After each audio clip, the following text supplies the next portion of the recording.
Welcome to Choice Classic Radio, where we bring to you the greatest old-time radio shows. Like us on Facebook, subscribe to us on YouTube, and thank you for donating at choiceclassicradio.com. This is Ronald Coleman, inviting you to radio's most dramatic half-hour, Favorite Story.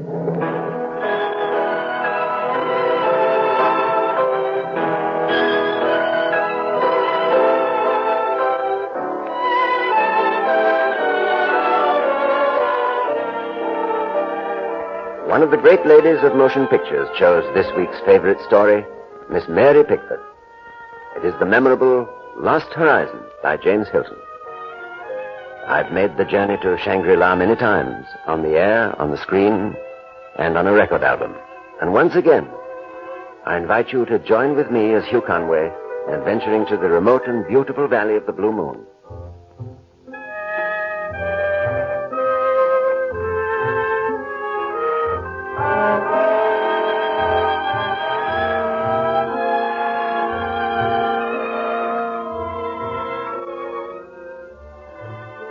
You are now deep in the mountains of Tibet, the highest part of the Earth's surface. That snow-capped peak above you is Karakal, and below, in the valley of the Blue Moon, lies the lamasery of Shangri-La.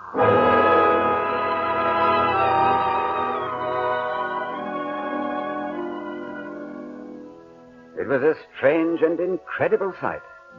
A group of colored pavilions clinging to the mountainside, like flower petals impaled upon a crag. Overhead, a dazzling pyramid of snow, beautiful, terrifying. From the stormy cliffs on which we stood to the serene peace and quiet of Shangri-La was like a descent into another world.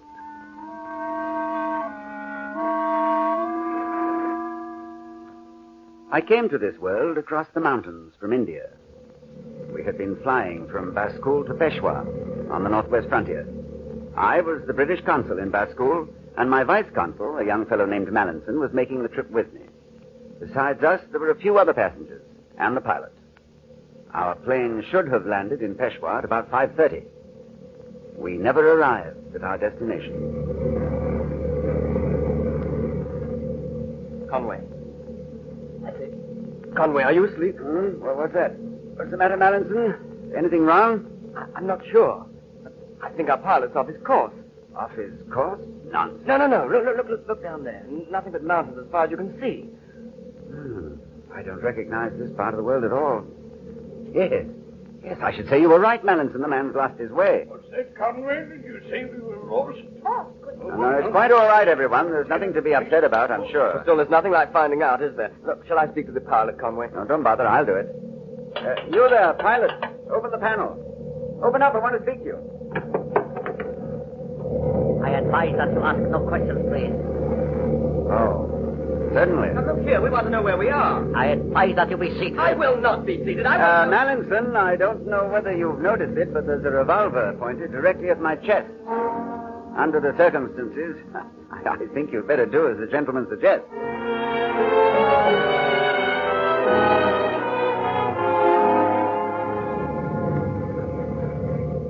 For hours after that, we sat in the darkness of the plane, each of us pretending to sleep. Suddenly, the plane lurched sharply. There was a loud rushing sound in my ears, and I realized that we were coming down. But fast, much too fast.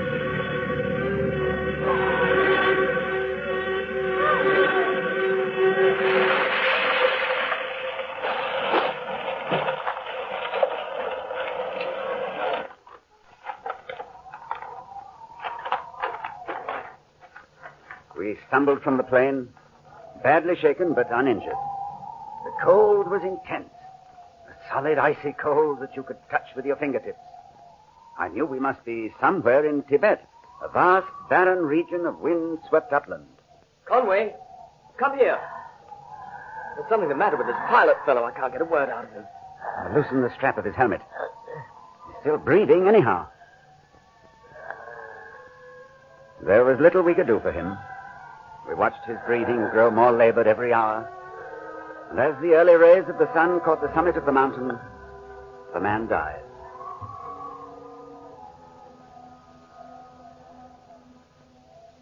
Say, Conway, Yes? I've just been looking at that mountain. Am I seeing things, or are those men coming toward us? They were men. A party of a dozen or more, crawling like ants across the white face of the cliff. As they drew near, we saw they carried among them a hooded chair, and in it, a heavily robed figure. An elderly Chinese, gray-haired, clean-shaven. I am from the lamasery of Shangri-La. Well, My name is Chang. my name is Conway. Yes, Conway. Your ship is beyond repair? Oh, I'm afraid so. And anyway, our pilot is dead. So, you will come to Shangri-La. It is a hazardous journey, but the only place of habitation within 1,000 miles. I insist upon acting as your guide. You're very kind. Thank you. And of course, you know our stay won't be long. We want to return to civilization as soon as possible. Are you so certain you are away from it?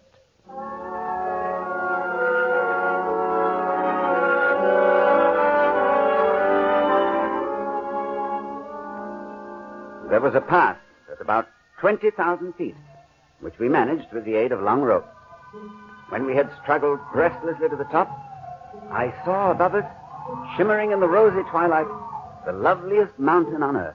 That snow-capped peak above you is Caracal, and below, in the valley of the Blue Moon, lies the lamasery of Shangri-La.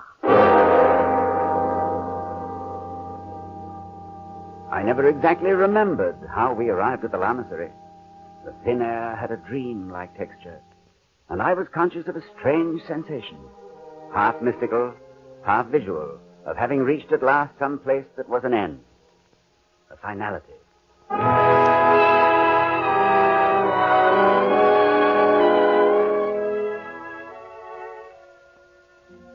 Shangri-La, I learned, was a sort of monastery whose inhabitants ruled the natives in the valley below. Those in full lamahood numbered about 50, and their prevalent belief was in moderation, the virtue of avoiding excess of all kinds. These things I learned the first night, as I stood with Chang on the broad balcony overlooking the valley. There is something more you would like to know, Mr. Conway? Please, I want to know, this morning when you found us, were you setting out on a journey? No. Well, then you came there deliberately to intercept us. That suggests that you must have known we were coming. The interesting question is, how? You are very clever, but not entirely correct. Therefore, I should counsel you not to worry your friends with these abstract discussions. No, they want something more concrete. They want to know exactly how long you're going to keep us here. There will be certain unavoidable delays. How long? The difficulties of the trip, obtaining the necessary porters. No. How long? Please. You may tell your friends a few months. But you don't guarantee it, huh? Is that what you mean? Well, for myself, I can't say I shall mind a great deal. It's a new and interesting experience. In time to come, you may find it even more interesting. Good night.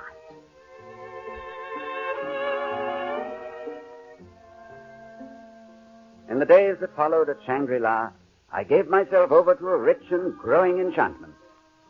In the petal-colored buildings which dotted the mountain, I recognized priceless treasures of art, paintings and sketches, exquisite ceramics, preserved for more than 1,000 years. In the spacious library, I discovered the great literature of the present and of centuries past. One morning, I stood beside a lotus pool in an open pavilion of the lamasery. In an archway behind me, a young girl was seated at a harpsichord, a girl in Chinese dress. Her jet-black hair was drawn tightly back and braided. Her mouth was small and pink. She was like a delicately painted miniature. That was very lovely. You are pleased. More than pleased. Oh, my name is Hugh Conway. They call me Lotzen. Lotzen. And you live below in the valley? No, I live here. At the lamasery? Yes. But as yet I have not attained the full lamahood. You mean you are a lama? Yes. I'm a bit confused. I thought only men could be lamas. They will tell you when you have been here longer that in the lamahood there are no distinctions between a man and a woman. But You're hardly more than a child. Shall I play for you again? Please. Good morning. Oh, morning, Chang. You are pleased with Lo Tsen? She plays beautifully. She has studied for many, many years. Well, how could she? How old is Lo Tsen? I'm afraid I cannot tell you.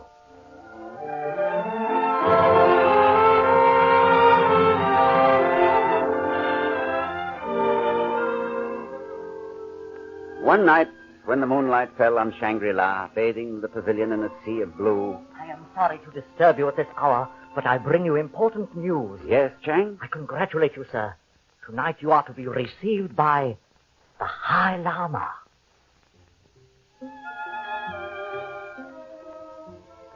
As I followed Chang through the lamasery, I knew I was on the threshold of some great discovery. Pattering in front of me, he mounted a spiral staircase to a door, which opened noiselessly before us. Chang left silently. As I became accustomed to the gloom, I saw sitting before me a small and wrinkled man. He was motionless, a faded antique portrait in Chinese dress, his face thin and drawn tight over the frame of his skull, and his eyes, I felt dizzy beneath the gaze of those ancient eyes. You are Mr. Conway. I am? It is a pleasure to see you, Mr. Conway. Please sit down. I am an old man and can do no one any harm. I feel it a great honor to be received by you. Thank you. Chang tells me you have been asking many questions about our community and its affairs. Oh, yes. I am very much interested. The history of Shangri-La begins rightly in the city of Peking in the year 1719. For it was then that 4 friars set out on a long and perilous journey by Lan Chao and Coco Noa. 3 died on the way, and the 4th was not far from death, when by accident he stumbled into the rocky defile that remains today the only practical approach to our valley of the Blue Moon. There, to his joy and surprise, he found a friendly population who bade him welcome. Quickly he recovered his health and began to preach his mission. His name was Father Perrault.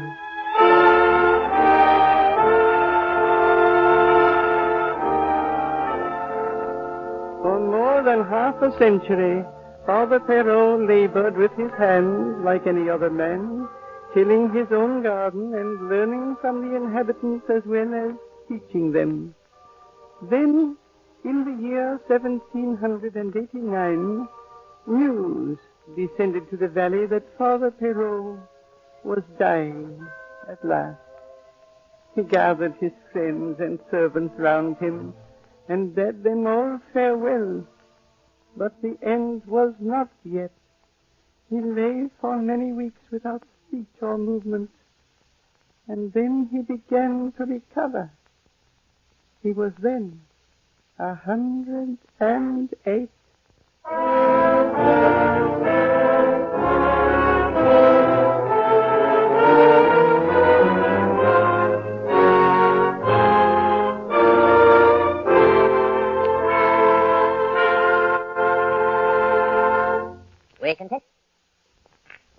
We continue with Act 2 of Mary Pickford's favorite story, starring Ronald Colman as Hugh Conway in James Hilton's Lost Horizon.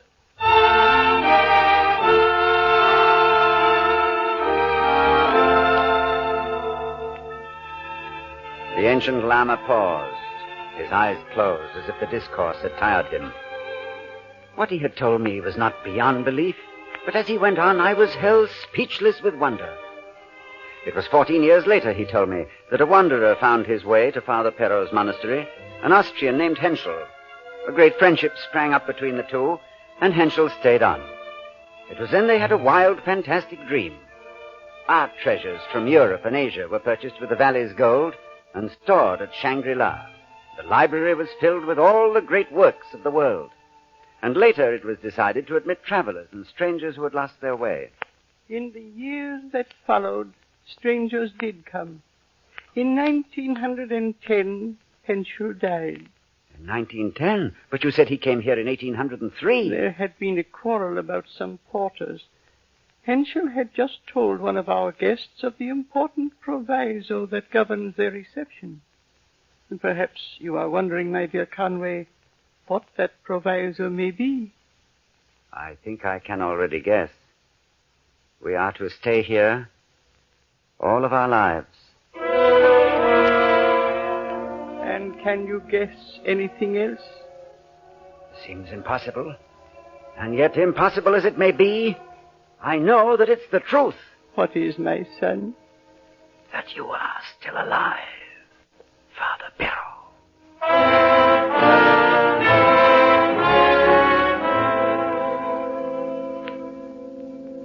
It was almost beyond belief. The High Lama who sat beside me had lived for nearly 2.5 centuries. Our coming was no accident, he said. There had been no travelers to Shangri-La for 20 years. Many lamas had died. And our pilot had been sent out into the world to bring new life to the lamasery. Then there is death at Shangri-La. Yes, my son. There are many of us who live no more than 100 years. And if one of your lamas were to leave the Valley of the Blue Moon? He would die. His years would fall on his shoulders like a great burden. And he would die very soon. An old, old man.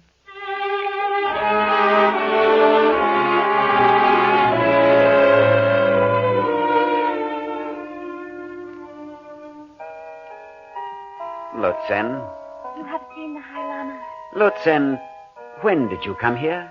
How long ago? I was betrothed to a prince of Turkestan.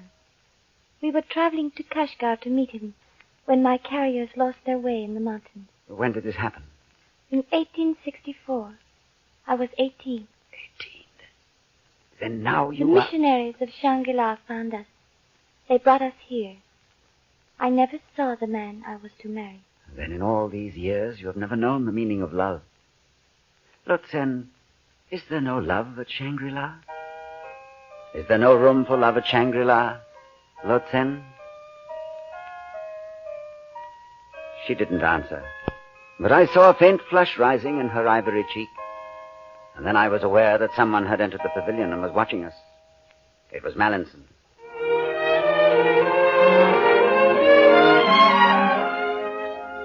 One night at midnight, I was summoned to the presence of the High Lama. Tell me, my son, have you been happy at Shangri-La? Quite happy, Father Perrault. And what of Mr. Mallinson? Will he learn to be content also? I'm afraid he's going to be a problem. He's going to be your problem. Why mine? Because, my son, I am going to die. You... Father Perrault. Yes, we are all mortal, even here in the Valley of the Blue Moon. But I must feel at rest before I die. And that is why I sent for you tonight. You do me a great honor, Father. I have waited for you, my son, for a long time. My son, there is a great storm gathering in the world, a black fury which will not spend itself for many years. It may rage till every flower of culture is trampled, and all human things are leveled in vast chaos. But I believe that you will live through the storm. Beyond that, my vision weakens. But I see at a great distance a new world stirring in the ruins, seeking its lost and legendary treasures. And they will all be here, my son, hidden behind the mountains in the Valley of the Blue Moon. And you will be here to give them to the hopeful world. My son, I place in your hands the heritage and destiny of Shangri-La. High Lama stopped speaking. The glow in his eyes faded. Presently it came to me as in a dream. The High Lama was dead.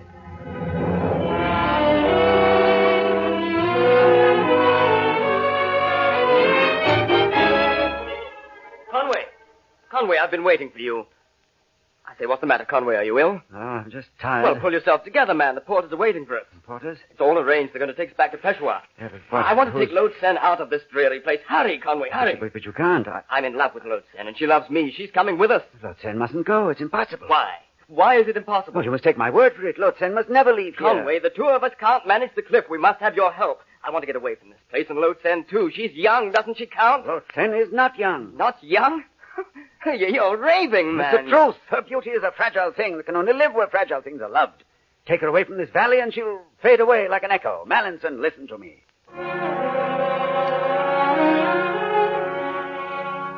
I tried then to tell him the secret of Shangri-La. He looked at me as though I were mad. And as I read the disbelief in his eyes, I began to doubt myself. It was too incredible even for me to believe. And then Lotsen came to me. You will help us, please. We need you. Lotsen, do you wish to leave Shangri-La? Yes. Well, you know, you understand the risk. I love him. If he is not with me, I would die here.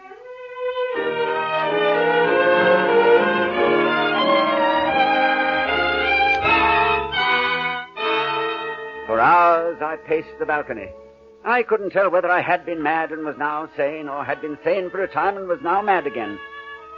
But always before me were the wistful, pleading eyes of a little Manchu girl.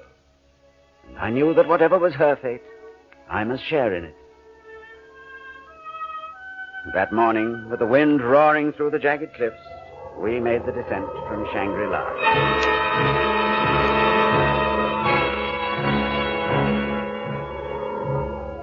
For weeks, we traveled toward the east, Mallinson, the girl, and I.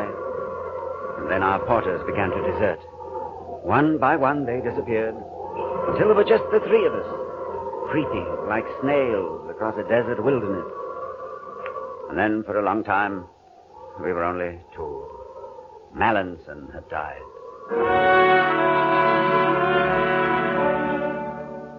First, I tried to believe it was the hardship of our journey which had changed Lotsen. I am tired. I can go no further. We must go on, Lotsen. I am tired. There, look, that must be the last range. That mountain. You see, Lotsen? It is too far. I cannot see so far.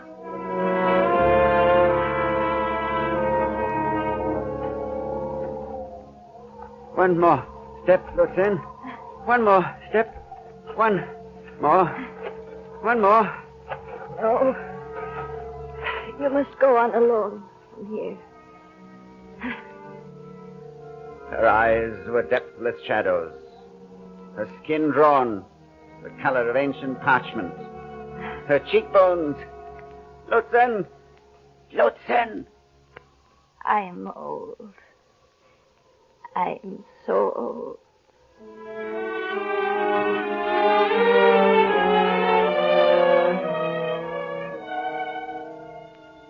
They found us on the road to Chungkiang, and we were taken to the hospital there. Lotsen, they told me later, Lotsen died that same night. The oldest woman they had ever seen.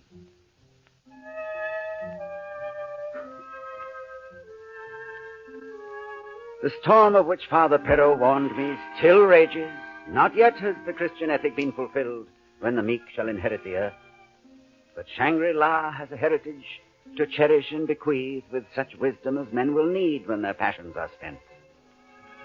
Soon, I hope, I will return.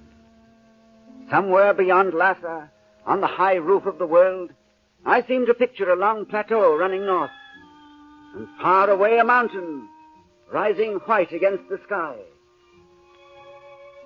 I hope to find it again, for this, I think, is Caracal.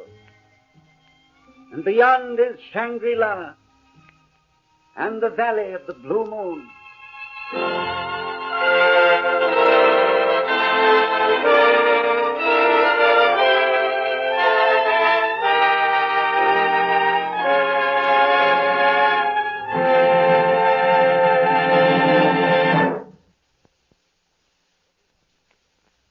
Everyone was against her.